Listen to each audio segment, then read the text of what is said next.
And I just don't get why Democrats, as you pointed out to Barbara Boxer, think that you could just rerun the 2016 playbook and not think that Donald Trump will rerun his. Mehdi Hasan was on MSNBC where he completely dismantled Joe Biden's electability argument.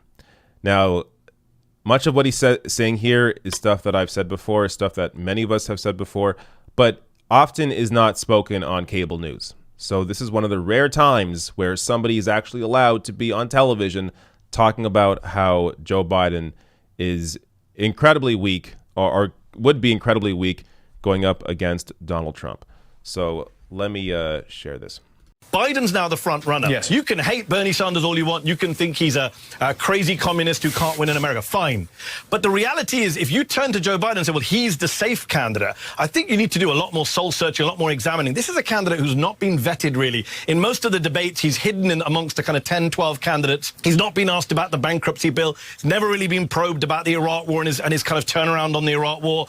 And I just don't get why Democrats, as you pointed out to Barbara Boxer, think that you can just rerun the 2016 playbook and not think that Donald Trump will rerun his. I mean, they tried to run a pro-Iraq war, pro-Wall Street establishment Democrat with a history of dubious claims and dodgy dealings and dodgy comments about mass incarceration and super predators. Where did that end up? You know, what's the old saying? Insanity is doing the same thing again and again and expecting different results. There's so many things in play. If you're talking about conservative Democrats in swing states where, you know, the Doug Jones and you mentioned kind of Sinema and others, of course, there are very, very specific evaluations they have to do looking at their own backyard. And I get that. I'm not going to say there's some kind of sweeping broad, it's Bernie or Biden. I'm saying both candidates are flawed. As Barbara Boxer said, nobody's perfect. Yeah. My worry is this idea that Biden is the guy who's going to beat Trump because he's got, what, some kind of moderate center ground appeal, when that just didn't work in 2016. He's got so much baggage. And this idea that, oh, he's just got a stammer, that's why he gaffes. He spent much of February falsely claiming that he got arrested in South Africa trying to go see Nelson Mandela. You're going to see attack ads like we've never seen before, hitting Biden on all his record. And he may still win, but I'd like the Democrats to at least hold him to account for some of that stuff now. And there's one more debate in a couple of weeks. For Bernie, it's probably coming a little bit too late after Michigan. He needs that debate now, because I actually think Biden would suffer hugely in a one-on-one debate where he can't hide behind other candidates. He flags in debates when there's 10 people on the stage. I don't think he can survive a 2-hour debate with Bernie one-on-one. I do agree that a one-on-one debate would be really useful and illuminating for all concerned at this point in the campaign. Mehdi Hasan, thank you very much. All right. It's hard to know what to add to that. Mehdi Hasan, or Mehdi Hasan, I've heard it pronounced two different ways, completely lays it out. Like, this is Hillary Clinton 2.0, but worse, much worse. Hillary Clinton could at least deliver her message, could at least debate, like, at all. Joe Biden can't debate. He can't get through a sentence. He's largely incoherent. As Mehdi Hasan says there, he's essentially hidden throughout all of these debates because there's been so many people on stage. Biden has been able to get away with just 30-second clips, 30-second sentences, and not really saying anything. And then, you know, the conversation moves on to somebody else. I mean, and then you add on, you know, on top of Biden's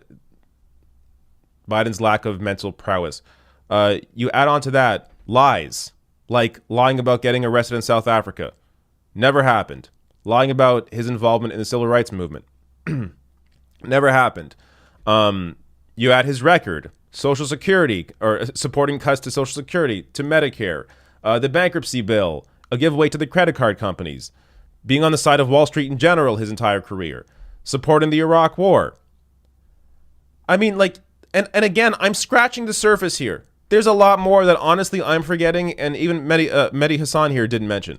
There's a ton in Joe Biden's record, not even to mention who he is right now. Like, who is he? Is he okay? He just he mistook his sister for his wife. Like, this is constant with him. And again, the worry here isn't that Democrats are going to go and vote for Trump. The worry is that people will not come out and vote for Joe Biden. Just like Hillary Clinton, a lot of people stayed home. With Joe Biden, especially when it comes to younger people, there's videos out there, Joe Biden talking shit about millennials. Trump puts that into an ad, How many millennials do you think are going to come out, or how many young people in general are going to come out for Joe Biden? Like, this is really scary, honestly, because I'm confident Joe Biden will lose to Trump. And if he actually beats him, it'll be a miracle. And let's say that miracle happens. Let's say Joe Biden's the nominee. Joe Biden beats Trump. Okay, now what? Now you are in the situation that got you Donald Trump. 8 years of Biden and Obama got you Donald Trump. That approach to politics of capitulating to right-wing Republicans over and over and over again, giving in to every single one of their needs for 8 years led to Donald Trump, and it's going to happen again. Biden's not going to be a strong progressive fighting for single-payer healthcare. Like, he doesn't support it now. Biden's position now is weak. Imagine his position on all these issues, whether it's healthcare, whether it's the economy, wages, whatever the hell it is. Imagine his position when he is giving in to Republicans. Like, this is why you should always start from a position where you're asking for more than you even want. Because if you are at some point forced to negotiate down to something, at least you negotiate down to a position that is somewhat still acceptable. But with Joe Biden, he starts at the unacceptable position, and then he'll be negotiated down to the far right-wing position. And that led to Trump. So what does Trump 2.0 look like? Somebody that is an actual, that not only is a fascist, but also is intelligent. Trump at least is an idiot. And he's able to, like, Trump is unable to hide how evil he is. But the right Republican, the right fascist could absolutely hide who they really are and get the same kind of agenda passed, but more effectively than Trump has done. So this is what you're risking with Joe Biden as a potential nominee.